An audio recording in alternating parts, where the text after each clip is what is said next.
Welcome to These Are the Blades of Our Lives, the figure skating show where I talk to you about figure skating like it is drama for our mamas. Guys, Happy New Year. I hope you guys had a great holiday and that you're coming into the 2025 year with nothing but health, wealth, and abundance. So, I took some time off. I went to visit my family for the holidays, stepped away from skating for a little while, and now I'm back. And I've been watching a lot of skating. I've seen practically all the nationals we've had so far: Japanese, Russian, the South Korean, French Masters, German. I saw a lot of nationals. So I'm going to do a later video recapping all the different nationals, but we are having two nationals taking place in North America this month. So I thought I would do a quick video about the upcoming Canadian nationals. So honestly, I'm not really expecting a lot of major things to happen at Canadian National, only because I feel like, and I've been saying this, Canadian figure skating is sort of like in a stage of rebuilding right now. They're trying to find their footing. They're trying, to rebuild their program slowly. So I'm not really expecting a lot. But if I had to predict nationals, and this is more about my feelings, as let's be honest, most of these videos are about my feelings and not really facts. But if I had to go on my feelings on how I think nationals will play out or should play out, and I'm starting off with the men, I've been on skating Twitter and people are very vicious to the poor Canadian men. I think there was like one tweet where somebody was like 80% of the junior women at Japanese national could easily win the men title at Canadian national. And I was like, guys, I mean, just because it's true doesn't mean you have to say it. Good God. And so Wesley Chu, who I think probably would have won Canadian nationals, have withdrawn. You guys know how I feel about skaters putting their health first. At the end of the day, as someone who is not 100% healthy, I'm constantly working on building my physical, mental, spiritual health. And I'm not an elite athlete. I'm not putting in what these athletes are putting in. And so I know it's very hard and difficult for them to make the decision to prioritize their health. But at the end of the day, if you don't have health, you have nothing. So the fact that Wesley decided to withdraw and focus on his health, power to him. Hopefully he'll come back next year better than ever. But without Wesley, who I would like to see win Canadian nationals is Anthony Paradis. I love him. You guys know how much I love a point of view in skating, how much I love individuality in skating, how much I love a skater who knows who they are and they're not afraid to put who they are on the ice. I get it. Anthony does not have the technical capability to really compete, you know, on the broader international stage. I get that.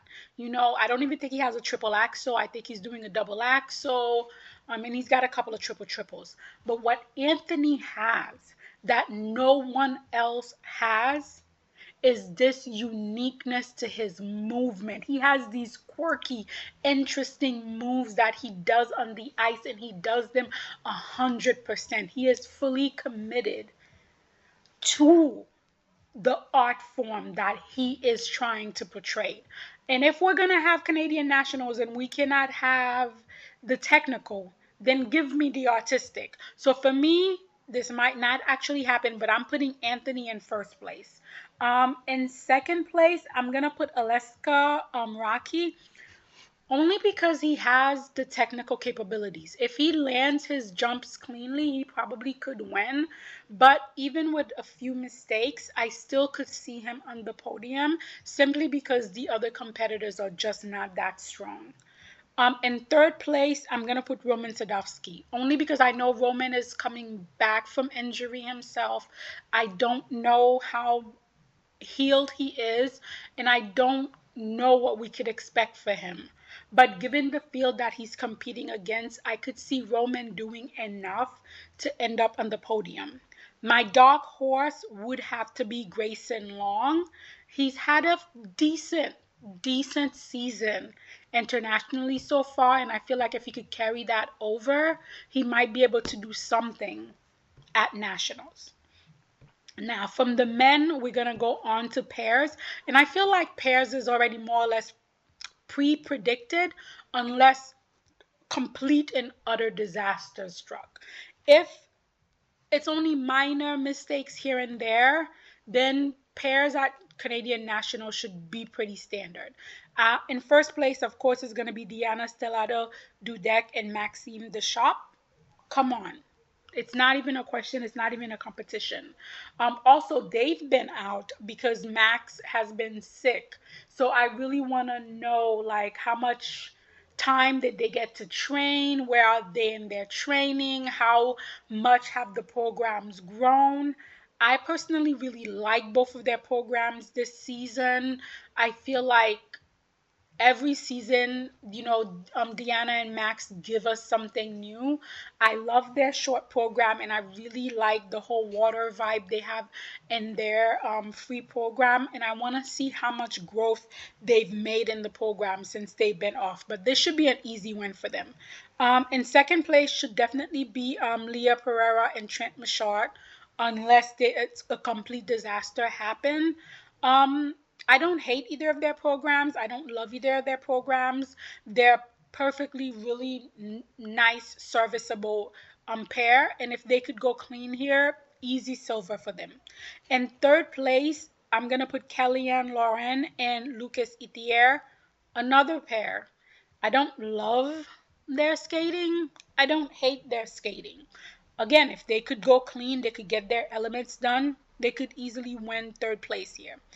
The dark horse for me, who could possibly upset this and end up on the podium because they've had a pretty up and down season so far, would have to be Fiona Bombardier and Benjamin Menard. So they're a relatively new pair, but when they're on, they are on. The question is, will they be on at national, or will the national pressure get to them? But they would be my dark horse. Then, of course, we have the junior pair of Jasmine DeRocher and Kieran Thrasher. I said before, I do like this pair. Of course, their elements are still junior level, their twists, their throws. They have yet to skate two clean programs this season, so I would love for that to happen, for them to skate two clean programs this season, but we would have to see. But I do like this pair. I think they have a lot of potential. And then probably rounding out the top six might be Christina Lyons and Marty Hobrich. We would have to wait and see how they compete. Then for the ice dance, again, ice dance, my question is not who's going to win. My question is how close will the scores be? Without a doubt, Piper Gillis and Paul Poirier will win this national. First of all, we're going into an Olympic year. Canada definitely wants to win a medal at the Olympic in figure skating. Ice dance is their best shot at getting that medal. Pairs in ice dance are their best shot at getting those medals. So they definitely want to set Piper and Paul up for them to be strong. Not only for the next year for the Olympics, but also this year for Worlds, because they also want to win another medal at Worlds. So I definitely think that they are going to boost up Piper and Paul's score if they manage to deliver. But the thing is, after this Olympic, what are they going to do? They also need to start building up the next level for the next 4 years, which is where we have Marjorie Lajoie and Zachary Lega, my Lala couple.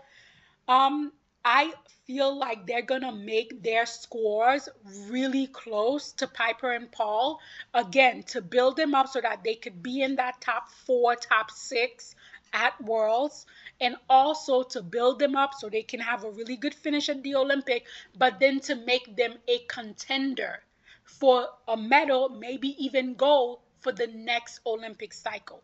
So I really want to see how close their scores are going to be. For me, in third place is definitely Marie-Jeux Laurent and Romain Lagat. I personally love this pair. I love how quirky they are. I love how unique they are. I love how entertaining they are. I get it. They're not everyone's cup of tea. They're definitely not the judge's cup of tea. I think because figure skating really likes conformity, because figure skating doesn't really award originality, it doesn't really award uniqueness. I can see the judges deciding to bury this pair. But in my heart, I would definitely give them the third spot and send them to Worlds. Who I think the judges are going to give the third spot to is probably Alicia Fabry and Paul Ayer. Again, this pair is perfectly serviceable. They have some really nice edges, good speed, but they don't really do anything for me. Or their materials this season don't really do anything for me. She has a lovely green dress.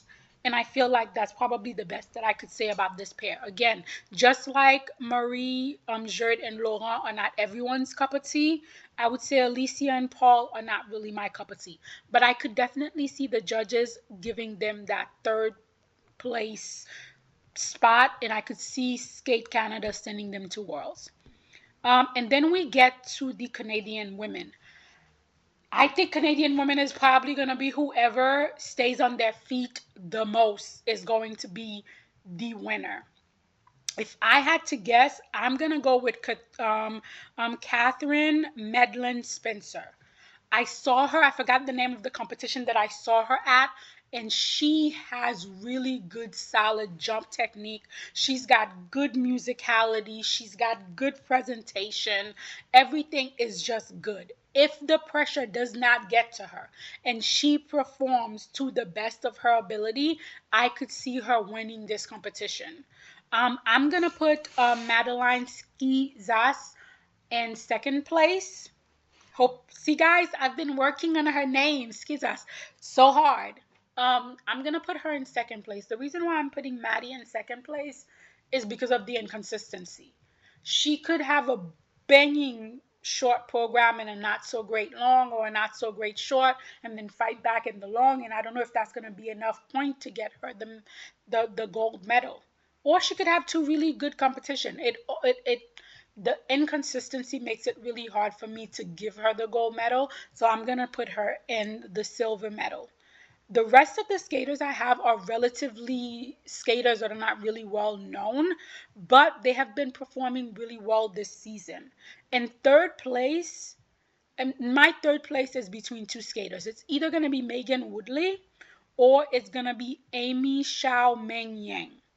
Those two skaters, again, have potential to deliver technically, and I definitely feel like Amy has the ability to deliver technically as well as artistically. So for me, one of these two skaters, if they manage to go clean, could be our bronze medal. So depending on where they land. In fifth place, I would put Kara Young. Again, another skater with a lot of potential, a lot of abilities, and a lot of inconsistency.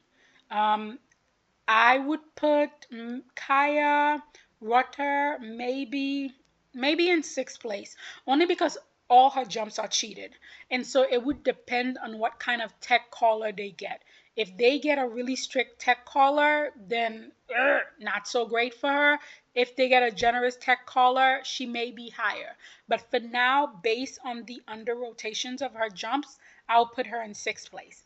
In seventh place, I would put Sarah Maud Dupree. I adore Sarah Maud Dupree. I feel she is one of the most musical skaters of the Canadian ladies.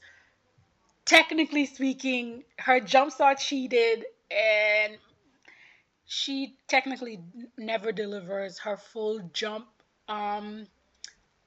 program in the long program, which has always kept her down. But she's a lovely skater, lovely skater. And then I feel like for the rest of the top 10, we might see Faye Ann Laundrie. maybe Altina Shevera. She is a junior that I really, really, really like. Altina Shirayeva. Altina, Altina, is it Alina? No, I'm butchering this name. Give me a second. Let me get it right.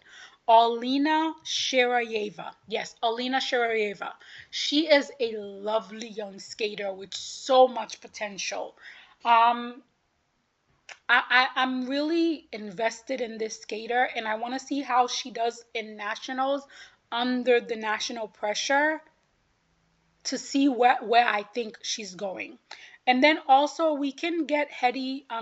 She might be as high as 6 or as low as 12. Again, jump rotation is her problem. Falls are her problem. But this is a lovely skater with wonderful potential. There is so much potential in Henie that if the mental aspect could click with the physical aspect, I definitely feel like this is a skater that we could see something from.